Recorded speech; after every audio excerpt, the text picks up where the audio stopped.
यीशु मसीह की जय। आप सबका बहुत बहुत स्वागत है रेमेज के एक और लेसन में। जी हाँ, मुझे ये लेसन वर्ड बहुत अच्छा लगता है क्योंकि इसमें हमारे एक सीखने का रूप नज़र आता है कि हम सीखने वाले लोग हैं। और यीशु मसीह यही चाहते थे कि हम कलाम को सीखें, और सिखाने वालों को भी प्रभु यीशु मसीह ने यही आज्ञा दी कि जाओ और लोगों को मेरे डिसाइपल यानी मेरे चेले और मेरे शिष्य बनाओ। तो सबसे अच्छा काम जो हम कर सकते हैं, मसीह के लोग जो हैं वो सीख सकते हैं, और जो सीखते हैं वो बहुत मुबारक हैं, वो बहुत ब्लेस्ड हैं, वो बहुत धन्य हैं, क्योंकि सीखना जो है वो हमारी विनम्रता का एक चिन्ह है। और परमेश्वर हमें जब सिखाता है तो हम उसके जब वचन में बढ़ते हैं तो हम सामर्थी बनते हैं और हम खुदावंद में आगे बढ़ते हैं। प्रभु यीशु मसीह के नाम से सबको जय मसीह की। और हम आशा करते हैं कि रेमेज कोर्स से आपको बहुत आशीष मिल रही है और आप इसे रेगुलरली आप सुन रहे हैं और इसके लेसन्स को आप नोट डाउन कर रहे हैं और इससे सीख रहे हैं। क्योंकि ये बहुत ज़रूरी है कि हम वचन को समझें। और जब हम किसी से बात करते हैं तो कई बार हमें समझ नहीं आता है कि हम उनसे क्या बात करें, लेकिन अगर आपके पास जैसे हम ये टॉपिक्स निकाल के ला रहे हैं, अलग अलग टॉपिक्स है, बहुत जनरल बातें नहीं है, ये बाइबल के वचन से बातें हैं। करेक्ट है। और आपको ये पता चलेगा कि आपको अगर किसी को प्रचार भी करना है या किसी के सुसमाचार बांटना है, किसी को खुशखबरी देनी या किसी बात के बारे में डिस्कशन करनी है, तो आप जानते होंगे कि बाइबल में इसके बारे में क्या लिखा है। बिल्कुल। और हमारी यही कोशिश रहेगी कि हम इस पूरे साल में वो टॉपिक्स चूज करें जो आम तौर से लोग जो हैं उसके बारे में बात करना चाहते हैं कि जीसस कौन है, जीसस ही रास्ता क्यों है, और यीशु के लहू से क्या होता है, और बहुत सारी इस तरह की बातें। बिल्कुल। और आप इन लेसन्स को ज़रूर अच्छी तरह से समझिए और सीखिए, ताकि आप निपुण हो जाएं, ताकि आप परमेश्वर के वचन में एकदम परफेक्ट हो जाएं और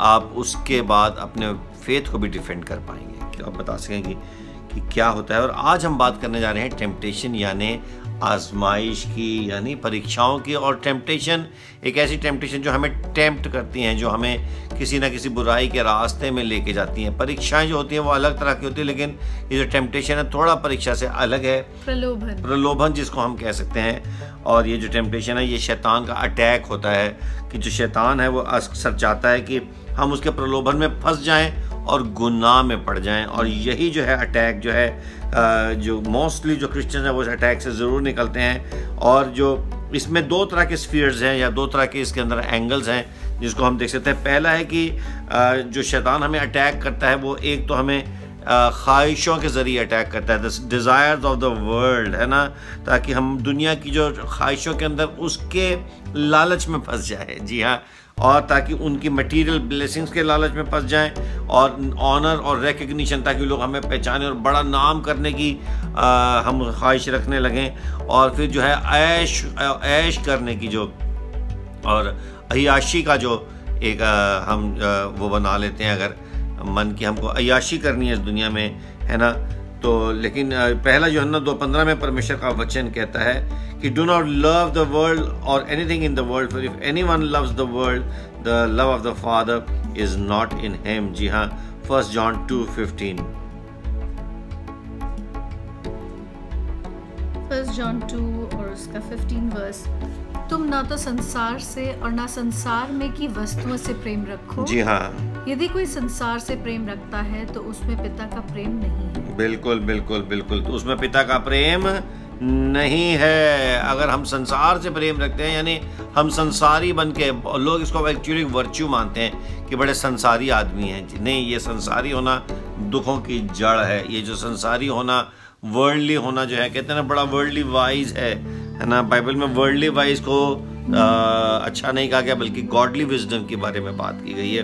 क्योंकि वर्ल्डली जो वाइज है वो हमें किसी न किसी तरह के धोखे में ही डालती है या किसी तरह के प्रॉब्लम में ही लेके आती है। हमें गॉडली वाइज होना है। कैसे होना है? Godly wise. तो ये जो पहली चीज़ है डिज़ायर्स ऑफ द वर्ल्ड, इसमें शैतान हमें फंसाना चाहता है। फिर सेकंड चीज़, वो हमें शरीर की अभिलाषाओं में भी फंसा देना चाहता है। कि यीशु मसीह ने जो क्रूस के ऊपर काम किया था, उसमें यीशु मसीह ने हमें सारी पाप की ताकतों से और सारी पाप की जो बंधन है उनसे हमें छुड़ा दिया था। देखिए, कुछ भी हो, हम रहते तो इस शरीर में ही हैं, फिजिकल बॉडी में रहते हैं, इसके जो नेचुरल एपेटाइट्स हैं, इसके जो डिज़ायर्स हैं, है ना, ये सारी चीज़ें तो एक हमारे शरीर के साथ जुड़ी हुई हैं। इनको दूर करना जो है बड़ा मुश्किल होता है, लेकिन प्रभु यीशु मसीह ने हमको एक ऐसी जगह पर जाकर बिठाया है जहाँ पर हम इन चीज़ों के ऊपर विजयी हो जाते हैं, है ना।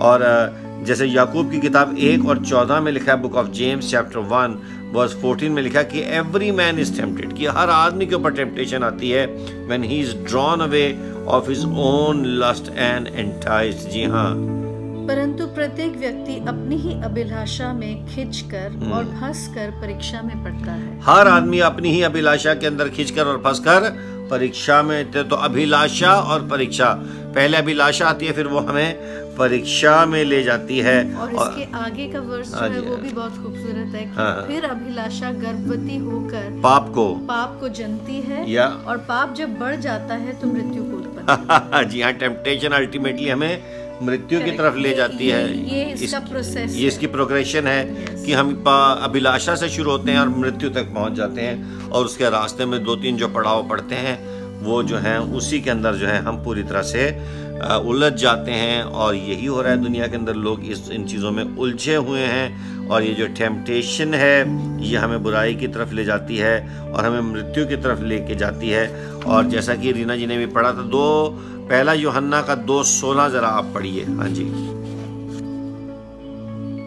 और हाँ जी, और यही वो एरिया है जहाँ पर आदम और हव्वा ने शैतान की बातों में फंसकर अपने आप को अदन की वाटिका से बाहर करवा लिया। खुद ही को जो है, ये जो एरिया जो है जहाँ पर वो फ्लैश जो था उसके ऊपर आके सेटन ने जो अटैक किया, शैतान ने अटैक किया। जो original victory of the Satan is the original sin of man. जी हाँ, कि उसने मैन और वुमेन को जो है अपनी टैक्टिक से फंसा दिया, और आज भी शैतान वही टैक्टिक करता है। मैं चाहता हूँ कि रीना जी ये वचन पढ़िए। हाँ जी, क्योंकि जो कुछ संसार में है, अर्थात शरीर की अभिलाषा और आंखों की अभिलाषा और जीविका का घमंड, जी हाँ, वो पिता की ओर से नहीं परंतु संसार ही की। जी हाँ, शरीर की अभिलाषा, आंखों की अभिलाषा और जीविका का घमंड। पहला यूहन्ना 2:16। अगर आप इसको हम कंपेयर करेंगे, उत्पत्ति के आप पढ़िए नहीं, और जो नोट्स में लिख लेंगे उत्पत्ति का 3 और 3 में अगर आप पढ़ते हैं कि तो हव्वा ने देखा कि जो फल है वो खाने में अच्छा है, देखने में अच्छा है, और वो विजडम देने वाला है, यानी अक्ल के लिए, यानी प्राइड के लिए बहुत अच्छा है। तो हम ये देखते हैं कि ये आज दुनिया में जितने पाप होते हैं ये इन्हीं तीनों कैटेगरी के अंडर आ जाते हैं। या तो वो शरीर की अभिलाषा होगी, यानी हमारी लग्जरीज और दुनियावी चीज़ों की, या फिर हमारी आंखों की अभिलाषा होगी, यानी जो चीज़ देखने में बहुत अच्छी है, कभी कभी अच्छी चीज़ देखकर उसको अच्छा समझ के उसमें हाथ डाल देते हैं और अंदर जो है हमारा हाथ जो है कट जाता है। तो शरीर की अभिलाषा, आंखों की अभिलाषा और फिर जीविका का घमंड। जी हाँ, और ये जो चीज़ें आउटलाइन की हैं बाइबल ने, ये बहुत इम्पॉर्टेंट है। और इसीलिए जो है कि जो हमारा जो शरीर है वो हमारी सिंफुल नेचर की वजह से, उसकी वजह से हम दूषित हो जाते हैं। अगर हम गलातियों की किताब 5 पढ़ेंगे 19, 20 और 21, तो हम यहाँ पर कंपेयर करते हैं कि ईव की जो टेम्पटेशन हुई थी, और इसी तरह की टेम्पटेशंस आज भी जो हैं वो दुनिया में पूरी तरह से फैली हुई हैं। गैलेशियंस 5, 19, 20 और 21 रीना जी पढ़ेंगी। जी हाँ, शरीर के काम तो प्रकट है, हाँ, अर्थात व्यभिचार, गंदे काम, लुचपन, मूर्ति पूजा, टोना, बैर, झगड़ा, ईर्ष्या, क्रोध, विरोध, फूट, विधर्म, डहा, मतवालापन, लीला क्रीड़ा और इनके जैसे और काम है। इनके विषय में मैं तुमको पहले से कह देता हूँ, जैसा पहले भी कह चुका हूँ, कि ऐसे काम करने वाले परमेश्वर के राज्य के वारिस ना होंगे। Now the works of the flesh are manifest, which are these: adultery, fornication, uncleanness, lasciviousness, idolatry, witchcraft, hatred, variance, emulations, wrath, strife, envyings, murders, drunkenness, revellings, and such like, of the which I tell you before, as I have also told you in the time past, that they which do such things shall not inherit the kingdom of God. जी हाँ, जो ऐसे काम करते हैं वो खुदा की बादशाही में दाखिल नहीं होंगे। जी हाँ, लेकिन आपको मैं खुशखबरी देना चाहता हूँ कि यीशु मसीह ने शरीर के सब कामों के ऊपर विजय पा ली है। यीशु मसीह ने इन सब बातों पर विजय पा ली और हमें विक्ट्री मिल गई है। शैतान ने जैसे हव्वा को आके वर्गला दिया था और उसको आंखों की अभिलाषा, शरीर की अभिलाषा और जीविका घमंड का मिला जुला फ्रूट जो खिला दिया था, जिसको वो खा के पूरी तरह से बहक गई थी और दोनों बागे अदन से निकाले गए थे। अब हमको किसी भी तरह से शैतान वर्गला नहीं सकता, क्योंकि हमें प्रभु यीशु मसीह में विजय मिल गई है। और यीशु मसीह ने उसी तरह से इब्रानी की 4 और 15 में लिखा है कि he yet was without sin, Jesus was tempted in everything. वो यीशु मसीह भी हमारी तरह हर चीज़ के अंदर परखा गया। बुक ऑफ हिब्रूज चैप्टर 4 और वर्स 15 में हम पढ़ेंगे। देखिए रीना जी हमारे सामने वचन लेके आ रही हैं। क्योंकि हमारा ऐसा महायाजक नहीं जो हमारी निर्बलताओं में हमारे साथ दुखी ना हो सके, जी, वरन वह सब बातों में हमारी नाई परखा तो गया, वो हमारी नाई परखा तो गया, तो भी निष्पाप निकला। आहा, यीशु मसीह परखा गया, वो डाला गया, उन चीज़ों में झोंका गया, लेकिन वहाँ से वो निकल आया, निष्पाप निकल आया। और इसी तरह से हमको भी खुदा ने ये बरकत दी है कि हम भी यीशु के नाम से अगर टेम्पटेशन में पड़ते हैं तो हम यीशु के नाम से वहाँ से निकल आते हैं। देखिए यीशु मसीह को पत्थर को कहा कि इसने रोटियां बना दे, और यीशु मसीह से ये कहा गया कि तो सारी दुनिया के जो राज्य है वो मैं तुम्हें दे दूंगा। शैतान ने कहा, और उसको जाके मंदिर के कंगूरे पे खड़ा कर दिया और उसने कहा कि अगर तेरा खुदा है तो उसको बोल कि वो तुझे बचा लेगा। तो हम ये देखते हैं, लेकिन यीशु मसीह ने इन सारी बातों पर विजय पाई परमेश्वर के वचन के द्वारा। और सबसे मेन चीज़ है, यीशु मसीह ने अपनी मृत्यु और अपने पुनरुत्थान के द्वारा इन सारी बातों पर विजय पा ली है। क्योंकि फेथ जो है, जो विश्वास है, जब हम यीशु मसीह पे करते हैं तो वह हमें भी वही सारी चीज़ों का सामर्थ्य देता है जो सामर्थ्य यीशु मसीह के पास था। रोमियो की किताब 8 और 9 अगर हम पढ़ेंगे तो देखिए आपको खुदा के कलाम की ये बरकत भी पता चलेगी। रीना जी, बुक ऑफ रोमन्स चैप्टर 8 और वर्स 9 देखिए क्या लिखा है, बहुत सुंदर वर्स है।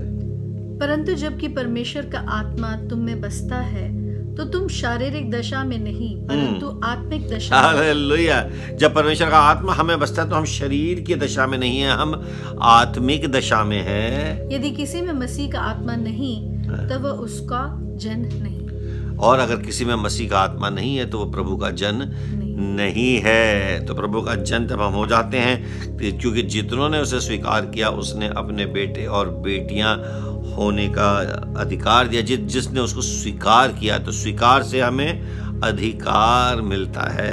जब हम प्रभु यीशु मसीह को स्वीकार कर लेते हैं तो हमारी विक्ट्री जो है वो यीशु के नाम से वो ऑलरेडी जीती जाती है ना। और ये जो कंटिन्यूअल जो विक्ट्री है यीशु मसीह में हमको दी गई है। आपको एक चीज़ याद रखना है कि अब आपको बैटल लड़ना नहीं है। अगर आपके सामने आजमाइश आती है, टेम्पटेशन आती है, प्रलोभन आता है, किसी भी तरह का सम्मोहन, कुछ भी कह लीजिए, ऐसा कुछ भी आता है, आप उससे सम्मोहित नहीं हो जाएंगे, आप उस चीज़ से मोहित नहीं हो जाएंगे, आप उस चीज़ के पाश में नहीं पड़ेंगे, क्योंकि आप ये जानते हैं कि प्रभु यीशु मसीह ने आपको पहले से ही आज़ाद कर रखा है। क्योंकि यीशु ने हमें आज़ाद कर दिया है। ये कंटिन्यूअल विक्ट्री है, ये एक वन ऑफ विक्ट्री नहीं है, ये सिर्फ एक बार की विक्ट्री नहीं है, सिर्फ एक बार होने वाली नहीं, बल्कि हमेशा रहने वाली विक्ट्री है। तो आप ये याद रखें कि जो विक्ट्री आपने ली है ये हो चुकी है। अब आपको वो जीतने के लिए नई वॉर या झगड़ा लड़ने की ज़रूरत नहीं है, वो विक्ट्री यीशु के नाम से हो गई है। हम मसीही लोग जो हैं इस बात को जानते हैं। होशे की किताब अगर हम 4 और 6 में निकालें कि हम ये जानते हैं कि जो खुदा ने जो है शैतान को हरा दिया है और शैतान के सारे जो हथकंडे हैं वो यीशु के नाम से पूरी तरह से ख़त्म हो गए हैं। होशे का 4 और 6 रीना जी निकालेंगे। हाँ जी। मेरे ज्ञान के ना होने से मेरी प्रजा नाश हो गई। तूने मेरे ज्ञान को तुच्छ जाना है, इसलिए मैं तुझे अपना याजक रहने के अयोग्य ठहराऊंगा। और इसलिए कि तूने अपने परमेश्वर की व्यवस्था को तज दिया है, मैं भी तेरे लड़के बालों को छोड़ दूं। मेरे ज्ञान के ना होने से मेरी प्रजा विनाश हो गई है। अगर हम परमेश्वर के ज्ञान को तुच्छ जानेंगे तो हम विनाश की तरफ हो जाएंगे। तो ये बहुत इंपॉर्टेंट है कि हम ये जान लें कि victory has already been won by Lord Jesus Christ. यीशु मसीह ने विजय हासिल कर ली है और ये कंटिन्यूअल विक्ट्री है। इसका जो हमारी विक्ट्री का पहला 7 पड़ाव मैं अगर कहूँ तो उसमें पहला पड़ाव ये था कि हम ये जाने कि विक्ट्री हो गई है।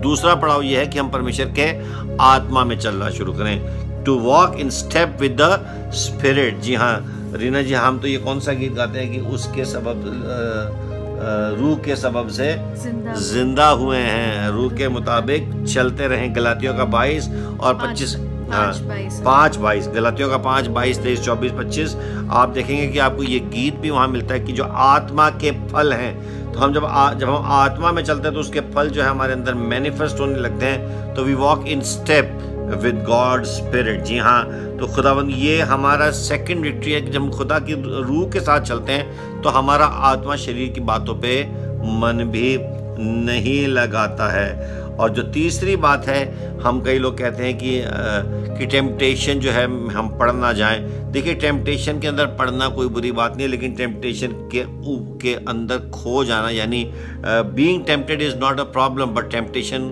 को अपनी, जैसे हमने पढ़ा कि अभिलाषा जो है वो पाप को जनती है और वो सीधा मृत्यु तक पहुंच जाती है। तो अभिलाषा तो आ सकती है, ऐसा नहीं कि कभी हमारे अंदर अभिलाषा नहीं आएगी, लेकिन उस अभिलाषा के ऊपर विजय पाना है, वो हमारे लिए प्रभु ने हमें प्रयोजन किया है। कि कोई अभिलाषा जाग भी सकती है, गलत अभिलाषा, गलत सोच हमारे मन में आ सकती है, लेकिन उसको यीशु के नाम से हमें निकाल देना है।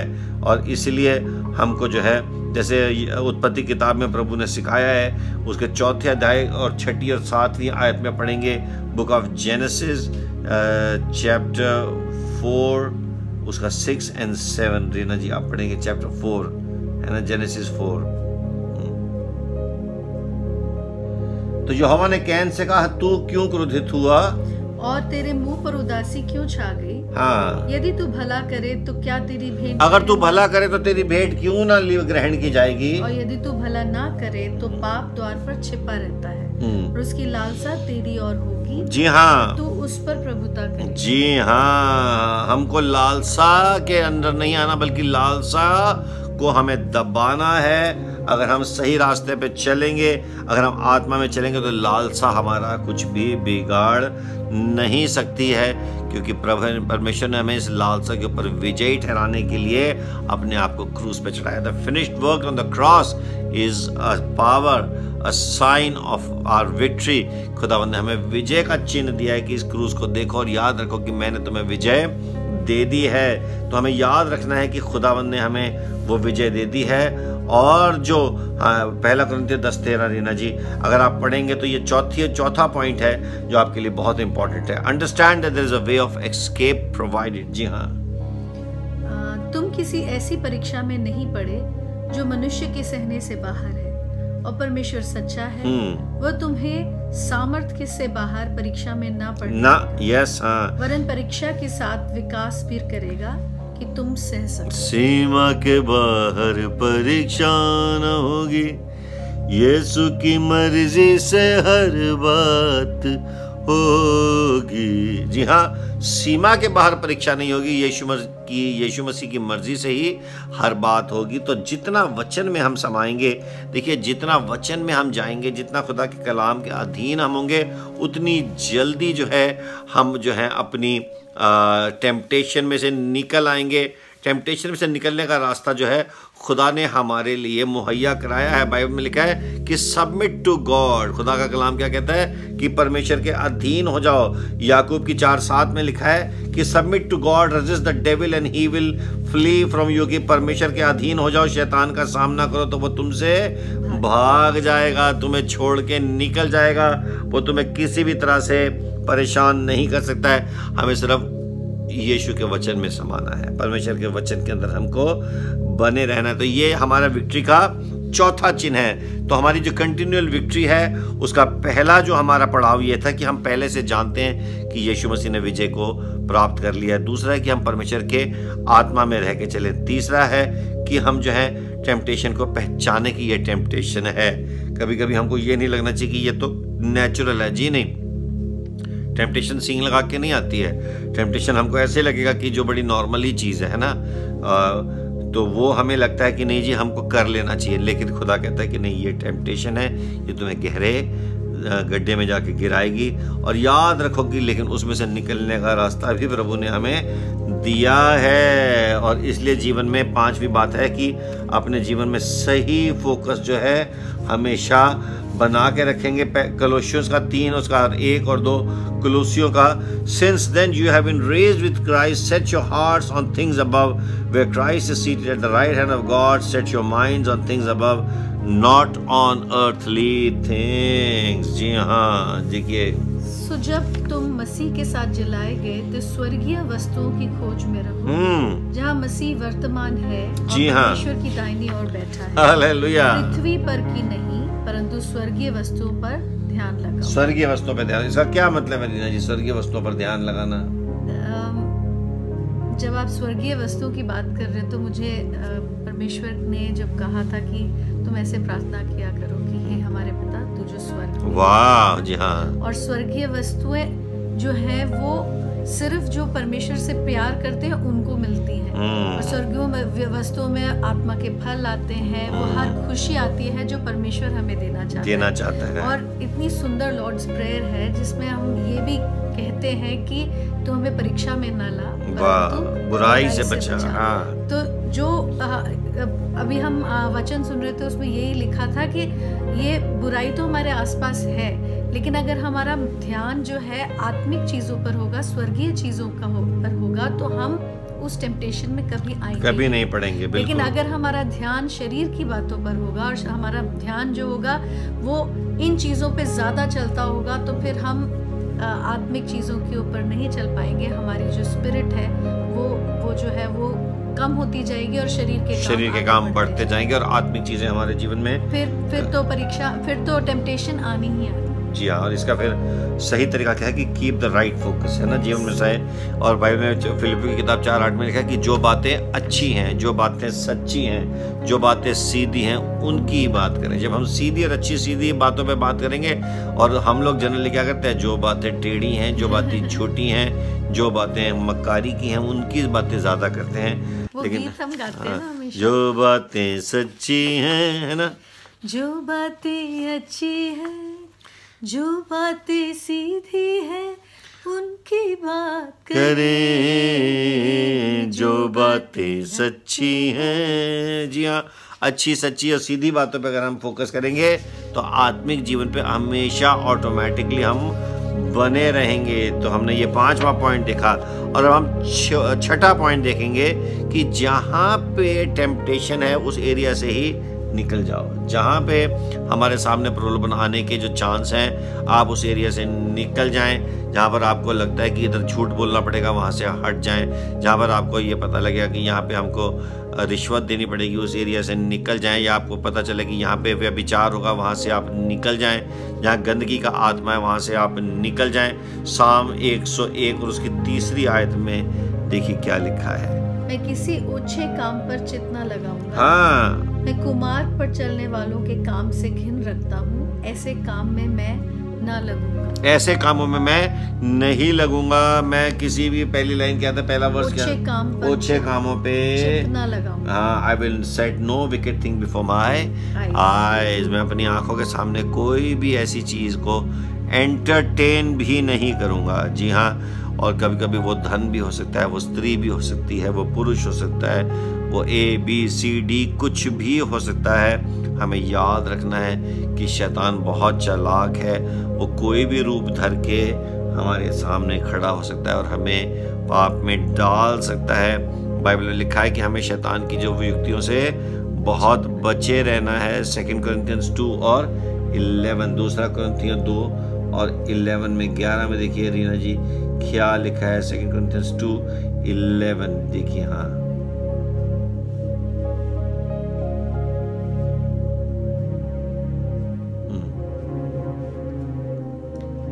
कि शैतान का हम पर दाव ना चले, क्योंकि हम उसकी युक्तियों से अनजान नहीं हैं। है। जी हाँ, हम उसकी युक्ति से अनजान नहीं हैं और हमें उसकी स्कीम्स को पूरी तरह से समझना है। पहली बात तो शैतान झूठा है। जी हाँ, इसका मतलब हम ये जाने कि शैतान झूठ बोलता है। शैतान जो है वो दोष लगाने वाला है और बुराई करने वाला है। रेवलेशन 12:10 में लिखा है। शैतान जो है वो धोखा देने वाला है। रेवलेशन की किताब में ही 12 और 9 में लिखा है। वो जो हमें प्रलोभन में डालने वाला है, मत्ती 4 में लिखा है। वो हमें ऑप्रेस करने वाला है, वो हमें दुख देने वाला है और हमें बांध के दबा कर रखने वाला है। प्रेरितों की किताब 10 और 38 में लिखा है। वो हमारे रास्ते में अड़चन डालने वाला, हिंडर करने वाला है। पहला थिस्सलुनीसियों 2:18। वो एक गरजते नाई की सींग के मानिंद है। पहला पत्रस 5 और 8। और वो बाइबल में बहुत खूबसूरत बात लिखी है, बल्कि उस शैतान को एक्सपोज किया गया है और कहा कि वो अपने आप को जो है एक ज्योति का एक बहुत बड़ा एंजल बन के भी आपके सामने आ सकता है, यानी बहुत ही अच्छा और नेक बन के आ सकता है और आपको प्रलोभन में डाल सकता है कि जैसा पतरस को भी यीशु मसीह ने कहा कि शैतान मुझसे दूर हो जा, क्योंकि वो उसके आने वाले जो दुखों से घबरा गया था, क्योंकि वो कंफर्ट देख रहा था यीशु मसीह का। यीशु मसीह ने कहा मैं इस दुनिया में कंफर्ट के लिए नहीं बल्कि सेवा करने के लिए आया हूँ। और हम जो मसीह लोग हैं हम सेवा में चलते हैं, लेकिन हमको परमेश्वर ने विक्ट्री दी है। जैसे जो विक्ट्री यीशु के पास थी वही विक्ट्री आज हमारे पास है। और ये जो विक्ट्री किस पे है रीना जी, किन किन बातों पे हमें विक्ट्री मिली है? जी हमें दुनिया के ऊपर विजय, हमें दुनिया पे विजय मिली है। पहला जॉन 5 और उसकी 4थी आयत, हाँ जी, ये लिखा हुआ है। हाँ। फिर हमें शरीर के ऊपर हमें विक्ट्री, हमें शरीर पे भी विक्ट्री मिली है। हाँ जी, गलातियों की किताब 5 और 16 में लिखा है। हाँ हाँ। और हमें दुश्मन के ऊपर भी, यानी अंधकार की शक्तियां या फिर शैतान के ऊपर भी विजय मिली हुई है। जी हाँ, और ये हमें इफिसियों की किताब 6:11 से 13 तक में मिल जाएगी, ये बात है ना। तो आप वचन को पढ़ें और ये जो हवाले हैं, जो हमारे रेफरेंसेस हैं, ये भी आपको थोड़ी देर में मिल जाएंगे। और जैसे जैसे हम ये जो हैं, हम ये भी कोशिश करेंगे कि जितने रेफरेंसेस हैं वो हम जो वीडियो डालते हैं उसके नीचे जो स्पेस होती है उसमें भी पोस्ट कर दें, ताकि वंस फॉर ऑल लोगों को वहीं के वहीं मिल जाएं, ताकि दोबारा हमें भी पोस्ट ना करना पड़े। और आप कई लोग ये सजेशन थी और हमें ये सजेशन अच्छी लगी। अच्छा, मतलब पीडीएफ फाइल में ना डाल, पीडीएफ की जगह नीचे ही डाल दें, ताकि उसी यूट्यूब के लिंक के नीचे लोगों को मिल जाएंगे। तो वो हमेशा वहाँ यूट्यूब के अंदर ही बना रहेगा। तो वो जो है आपके लिए बहुत ही वो अच्छा खासा, आपको नीचे पढ़ते जाओ, देखते जाओ, पढ़ते जाओ, लिखते है ना, तो आपके लिए अच्छा हो जाएगा। तो मैं रीना जी से कहूँगा कि वो हमें प्रार्थना में लीड करें कि जो आज हमने जो प्रार्थना की है, ये जो टेम्पटेशन है प्रभु हमारे जीवन में, अगर आज आपके जीवन में टेम्पटेशन चल रही है तो प्रभु आपको उससे निजात देना चाहता है। परीक्षा है, प्रलोभन है, किसी भी तरह का कुछ जादू या टोना टोटका भी है, तो उसमें से भी यीशु मसीह आपको निकाल देगा। आइए प्रेयर करते हैं। प्यारे पिता परमेश्वर, आज धन्यवाद करते हैं पिता परमेश्वर। सबसे पहली बात कि आप हमें बताते हैं कि प्रभु बुराई अलग तरीके की है और हम लोग जो हैं वो बुराई से बचे हुए हैं। yes. और अगर हम बुराई से बचे हैं तो हमारे सामने चाहे कोई भी प्रलोभन आए, कोई भी टेम्पटेशन आए, हम उसका सामना कर सकते हैं। पिता परमेश्वर, यीशु मसीह ने शैतान का सामना किया और शैतान को हरा दिया। इसलिए प्रभु आज आप हमें वो अधिकार देते हैं कि हम भी वही करें। पिता परमेश्वर, आज मैं प्रार्थना करती हूँ कि जितनी डिजायर्स हैं इस दुनिया में, उन सब से आपने हमें छुड़ा लिया है। yes, उससे हमें विजय दे दी है कि हम उसके पीछे ना चलें। आपका वचन कहता है कि हम परमेश्वर के राज्य की और उसके धार्मिकता की तलाश करें। yes. हम उस शरीर के कामों में के ऊपर हम ना जाएं और ना हम उसके पीछे चलें। yes. लेकिन पिता परमेश्वर, हम आपके राज्य की तलाश करें और फिर दुनिया की सब चीजें हमें मिल जाएंगी। प्यारे प्रभु, हम अपने शरीर को खुश करने में ना लगे रहें पिता परमेश्वर, क्योंकि शरीर के काम जो हैं वो हमें मृत्यु देते हैं। लेकिन पिता परमेश्वर, आत्मा के काम हमें पिता परमेश्वर आत्मिक बातों में परमेश्वर और बढ़ाते हैं। yes. इसलिए हम प्रार्थना करते हैं पिता परमेश्वर कि हम वचन को सीखें पिता परमेश्वर, और वचन हमें इन सब चीज़ों से आज़ाद करेगा, हर टेम्पटेशन से हमें आज़ाद करेगा, हमें आत्मा में चलना सिखाएगा, हमें शरीर में चलना नहीं सिखाएगा। प्यारे प्रभु, हम धन्यवाद के साथ पिता परमेश्वर आज एक व्यक्ति के लिए जो इस रेमेस कोर्स में पिता परमेश्वर हमारे साथ शामिल है, हम प्रार्थना करते हैं कि आप परमेश्वर उन्हें विजय दें। Yes. और पिता परमेश्वर आप जैसे शैतान ने ईव को टेम्प्ट किया था पिता परमेश्वर, हम कभी उस तरह से टेम्प्ट ना हो पिता परमेश्वर, क्योंकि अब हम जानते हैं, हम सच को जानते हैं और सत्य हमें आजाद कर देता है। यस प्यारे प्रभु, हम धन्यवाद करते हैं और फिर से प्रभु इन सब बातों के लिए पिता परमेश्वर हम प्रार्थना करते हैं कि लोग पिता परमेश्वर सत्य को जाने और ये दिखाई दे उन्हें कि ये टेम्पटेशन आ रही है, मुझे इससे दूर रहना है, मुझे इसके नजदीक भी नहीं जाना, मुझे प्रलोभन में नहीं पड़ना है, क्योंकि मैं विनाश की तरफ नहीं, अनंत काल के जीवन की तरफ जा रहा हूं। यीशु मसीह के नाम से इस दुआ को करते हैं। आमेन, आमेन और आमेन। जी हाँ, ये बहुत ही सुंदर प्रार्थना हमने की और आप ऐसे ही प्रार्थना करते रहें। जो प्रार्थना करता है, यीशु मसीह ने कहा कि प्रार्थना करो ताकि तुम